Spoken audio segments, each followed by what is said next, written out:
जरा सोचो, तुम्हारे पैरों के नीचे की जमीन अचानक दरक जाए, ऊंची ऊंची इमारतें रेत की दीवारों की तरह गिरने लगें और समंदर की लहरें शहर को निगलने के लिए उठ खड़ी हों।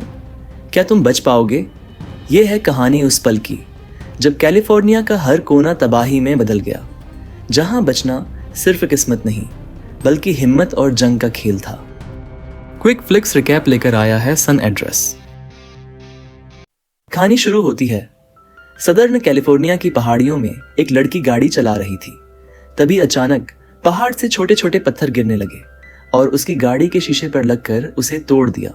कुछ ही पलों बाद भूस्खलन, लैंडस्लाइड हुआ और भारी पत्थर व मिट्टी गाड़ी को धक्का देकर सड़क से नीचे ढकेल देते हैं।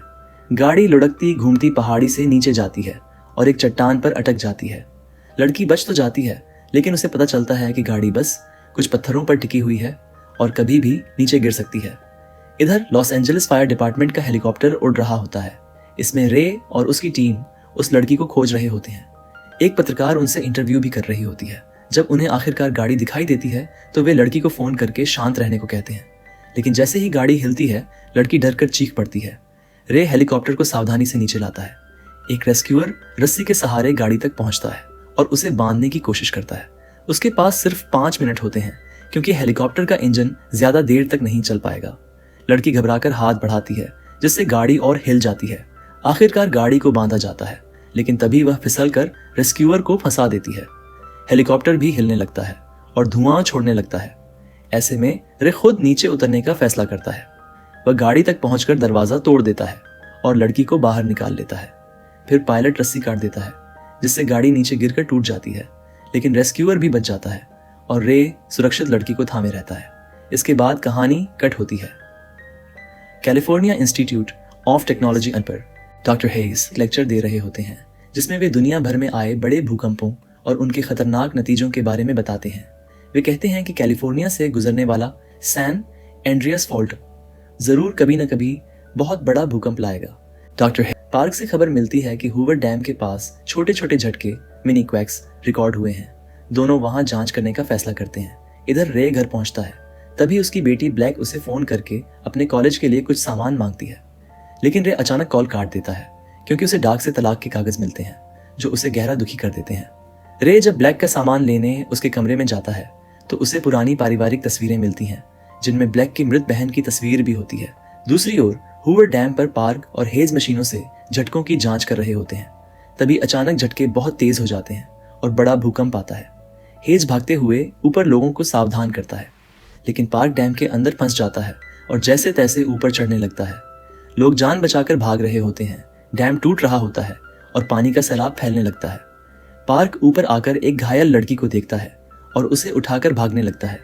जमीन उसके पीछे पीछे टूट रही होती है। तभी वह ठोकर खाता है और एक लोहे की छड़ उसके पैर में घुस जाती है।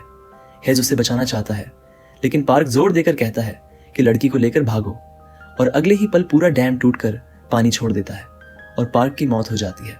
इधर रे को अपने बॉस से मैसेज मिलता है कि भूकंप आया है और उसे तुरंत ड्यूटी पर आना होगा, लेकिन पहले वह अपनी बेटी का सामान लेकर अपनी एक्स वाइफ एमा और उसके बॉयफ्रेंड डेनियल से मिलता है।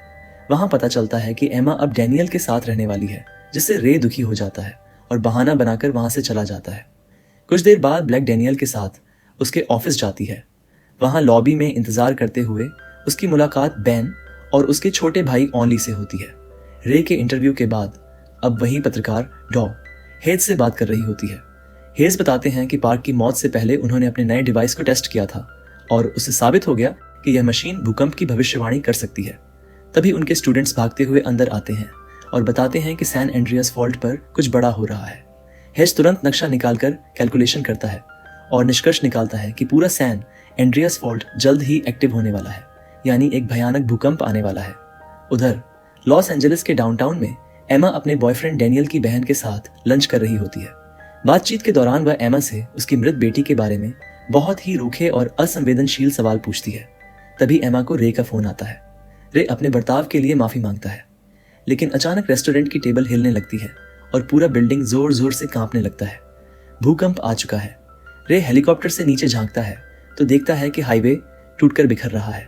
वह तुरंत एमा से पूछता है कि वह कहाँ है और उसे छत पर जाने को कहता है ताकि वह हेलीकॉप्टर से उसे बचा सके। इधर हेज के ऑफिस में सब लोग टेबल के नीचे छिप जाते हैं। मशीन दिखाती है कि यह झटका सामान्य नहीं बल्कि 100 गुना ज्यादा ताकतवर है। पूरा सैन एंड्रियास फॉल्ट एक्टिव हो चुका है और यह झटका अब सैन फ्रांसिस्को की ओर बढ़ रहा है। दूसरी ओर ब्लैक डैनियल के साथ कार में बैठकर वहां से निकलने वाली होती है कि तभी भूकंप वहां भी पहुंच जाता है। डैनियल अपने ड्राइवर को कहता है कि जितनी जल्दी हो सके गाड़ी निकाले, लेकिन तभी पार्किंग लॉट जमीन से फटने लगता है और अफरा तफरी मच जाती है। गाड़ी गड्ढे में फंस जाती है और मलबे से टकरा जाती है। छत पर लोहे की बीम गिरती है और ड्राइवर की वहीं मौत हो जाती है। सीट दब जाने से ब्लैक के पैर फंस जाते हैं। डैनियल उसे निकालने की कोशिश करता है लेकिन नाकाम रहता है। तब वह कहता है कि वह मदद लेकर आता है, लेकिन जैसे ही वह नीचे पहुंचता है सामने खड़ा सिक्योरिटी गार्ड छत गिरने से मारा जाता है। यह देखकर डैनियल डर जाता है और ब्लैक को वहीं छोड़कर भाग जाता है। हालांकि उसी वक्त बेन और उसका छोटा भाई ऑली सब सुन लेते हैं।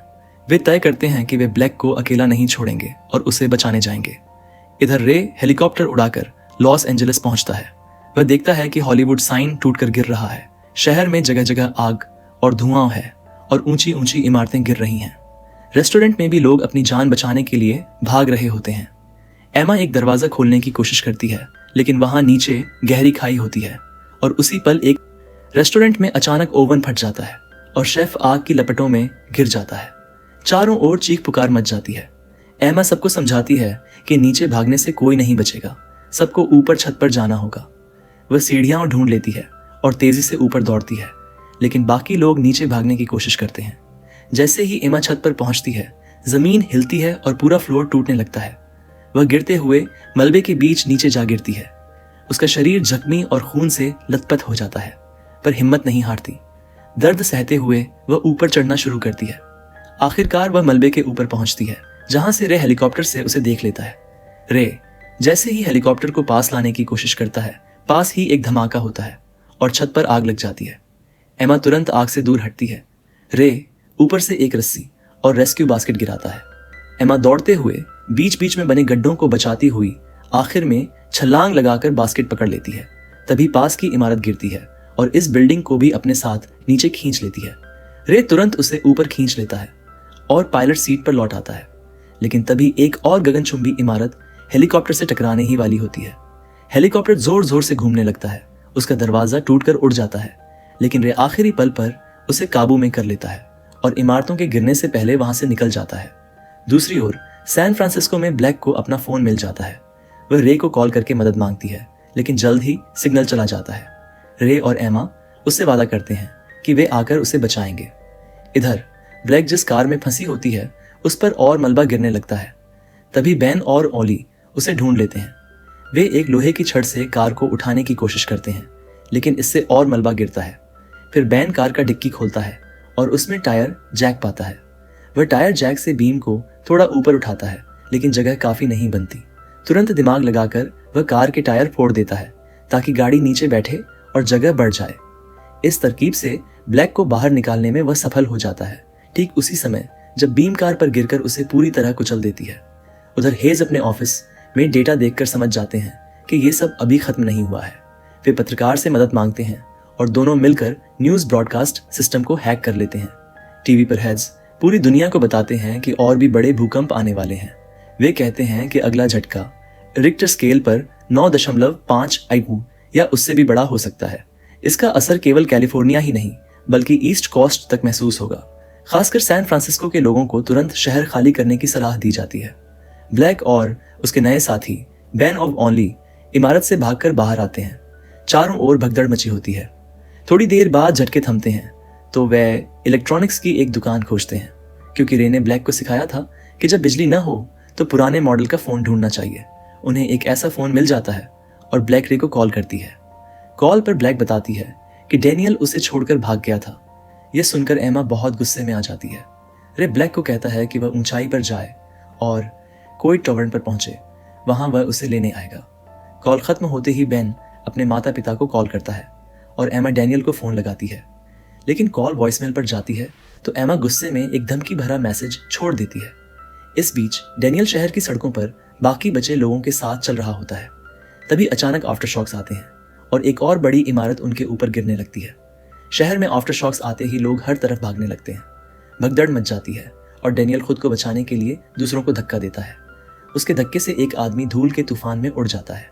इसी बीच रे और एमा का हेलीकॉप्टर बेकर्सफील्ड के ऊपर से गुजर रहा होता है, जो भूकंप से पूरी तरह तबाह हो चुका होता है। तभी अचानक हेलीकॉप्टर का इंजन फट जाता है। रे को समझ आ जाता है कि अब क्रैश होना तय है। वह हेलीकॉप्टर को कभी नीचे कभी ऊपर ले जाकर किसी तरह लैंड करने की कोशिश करता है, लेकिन ब्लेड एक लैंप पोस्ट से टकरा जाता है और हेलीकॉप्टर धड़ाम से एक शॉपिंग स्टोर पर गिरता है। चमत्कार की तरह रे और एमा दोनों बच जाते हैं। बाहर देखते हैं तो लोग हालात का फायदा उठाकर मॉल लूट रहे हैं और एक दूसरे पर बंदूक चला रहे हैं। दोनों छिपते छिपाते पार्किंग तक पहुंचते हैं और उन्हें एक ट्रक खुला हुआ मिलता है। रे उसे हॉट वायर करने ही वाला होता है कि अचानक एक चोर बंदूक तान कर खड़ा हो जाता है। रे बिना वक्त गंवाए उसे निहत्था कर देता है और एक जोरदार मुक्का मारकर बेहोश कर देता है। फिर रे और एमा उस ट्रक से निकल पड़ते हैं। कुछ ही देर बाद हाईवे पर वे आगे बढ़ रहे होते हैं कि एक बुजुर्ग दंपत्ति टूटी गाड़ी के पास हाथ हिलाते दिखाई देते हैं। रे उन्हें नजरअंदाज कर आगे बढ़ जाता है, लेकिन तभी एमा चिल्लाकर कहती है, रुको। रे अचानक ब्रेक लगाता है और सामने देखता है सड़क बीच से बिल्कुल फट चुकी है, मानो गहरी खाई बन गई हो। मजबूरन वे वापस मुड़ते हैं और उस बुजुर्ग दंपत्ति तक जाते हैं। रे नोटिस करता है कि बूढ़े आदमी ने एविएशन हवाई जहाज उड़ाने वाला हैट पहना है। दंपत्ति उन्हें पास के एक हवाई अड्डे एयरपोर्ट हैंगर तक ले जाते हैं। धन्यवाद के रूप में रे और एमा ट्रक उन्हें सौंप देते हैं और खुद एक छोटा हवाई जहाज लेने की तैयारी करते हैं। उड़ान भरने से पहले रे एमा से टूटे दिल से कहता है कि उनकी शादी क्यों टूटी। वह मानता है कि बेटी की मौत के बाद वह भावनात्मक रूप से बहुत दूर हो गया था। रे बताता है कि उस दिन नदी में राफ्टिंग पर जाने का आइडिया उसी का था और इसलिए खुद को जिम्मेदार मानता है। रे आंसू रोकते हुए कहता है, अगर मैं उस दिन जिद न करता तो शायद हमारी बेटी जिंदा होती। एमा उसका हाथ पकड़कर कहती है, नहीं रे, ये तुम्हारी गलती नहीं थी। उस दिन कोई भी उसे नहीं बचा सकता था। तुम खुद को दोष मत दो। ये पल दोनों के बीच फिर से पुरानी यादें और दर्द ले आता है और उनके रिश्ते में थोड़ी नरमी लौट आती है। दूसरी ओर सैन फ्रांसिस्को में ब्लैक, बेन और ओली लोगों की भीड़ के साथ चल रहे होते हैं। एक गार्ड सबको सुरक्षित रास्ते से निकालने की कोशिश कर रहा होता है। तभी ब्लैक की नजर सड़क पर खड़ी एक छोड़ी हुई फायर ट्रक पर पड़ती है। वह तुरंत दौड़कर उसमें से इमरजेंसी सप्लाई वाला आर्मर्ड बॉक्स निकाल लेती है। उसमें रेडियो, खाना और जरूरी सामान रखा होता है। बेन देखता है कि जिस कोविड टावर पर उन्हें पहुंचना था वह चारों ओर से आग और धुएं में गिरा हुआ है। तब ओली अपनी टूरिस्ट बुक निकालकर बताता है कि अगला सबसे ऊंचा सुरक्षित स्थान नॉब हिल है। तीनों उस ओर बढ़ने का फैसला करते हैं। हालांकि यह रास्ता बाकी लोगों के इवैक्यूएशन निकासी के उल्टा होता है। उधर रे और एमा का विमान सैन फ्रांसिस्को पहुंचता है, लेकिन यहाँ एयरपोर्ट भी आग में जल रहा होता है। रे तुरंत प्लेन को ऑटो पायलट पर सेट करता है और बताता है कि अब उन्हें पैराशूट से कूदना होगा। एमा पहले हिचकिचाती है, लेकिन रे उसे अपने पैराशूट से बांध लेता है और दोनों साथ में कूद जाते हैं। कई मिनट हवा में गिरते रहने के बाद वे सुरक्षित एक बेसबॉल मैदान में लैंड करते हैं, लेकिन जैसे ही वे जमीन पर पहुंचते हैं एक और भूकंप आ जाता है। हेज और उनकी टीम फिर से टेबल के नीचे छिप जाते हैं। इस बार झटके और भी ज्यादा ताकतवर होते हैं। सैन फ्रांसिस्को की सड़कों पर ब्लैक, बेन और ओली गिर पड़ते हैं। जमीन फट रही होती है, बिजली की तारें टूटकर गिर रही होती हैं और ऊंची ऊंची इमारतें ढह रही होती हैं। भागते समय बेन फिसल कर गिरता है और कांच का बड़ा टुकड़ा उसकी जांघ में घुस जाता है। यह देखकर ओली घबरा जाता है और रोने लगता है। ब्लैक पूरी कोशिश करती है उसे संभालने और दिलासा देने की। इधर पूरा शहर टूटता जा रहा होता है। इमारतें गिर रही हैं, पुल ढह रहे हैं और समुद्र की लहरें भी तेजी से हिलने लगती हैं। इसी बीच रे और एमा मैदान से बाहर आते हैं। रे तुरंत लोगों को चिल्लाकर कहता है कि सब लोग स्टेडियम की दीवारों के पीछे छिप जाएं, क्योंकि वहां इमारतों के गिरने का खतरा कम है। भीड़ में एक घायल औरत होती है जो चल नहीं पा रही। रे उसे अपनी बाहों में उठाकर स्टेडियम तक ले जाता है। वहां सब लोग दीवार से सटकर खड़े हो जाते हैं और इसी दौरान पास की इमारतें धड़ाम से गिर पड़ती हैं। जब सब कुछ थोड़ा शांत होता है, रे और एमा देखते हैं कि अब सड़क या गाड़ी से आगे बढ़ना लगभग नामुमकिन है। चारों ओर सिर्फ मलबा और टूटे रास्ते हैं। ऐसे में वे तय करते हैं कि अब उन्हें किश्ती या नाव लेकर ही आगे बढ़ना होगा। जैसे ही जमीन हिलना बंद होती है, ब्लैक हिम्मत करके बेन की जांघ से कांच का टुकड़ा निकालती है और उसके जख्म पर पट्टी बांध देती है। उधर हैज अपने कंप्यूटर पर देखता है और हैरान रह जाता है। ये इतिहास का सबसे बड़ा भूकंप था।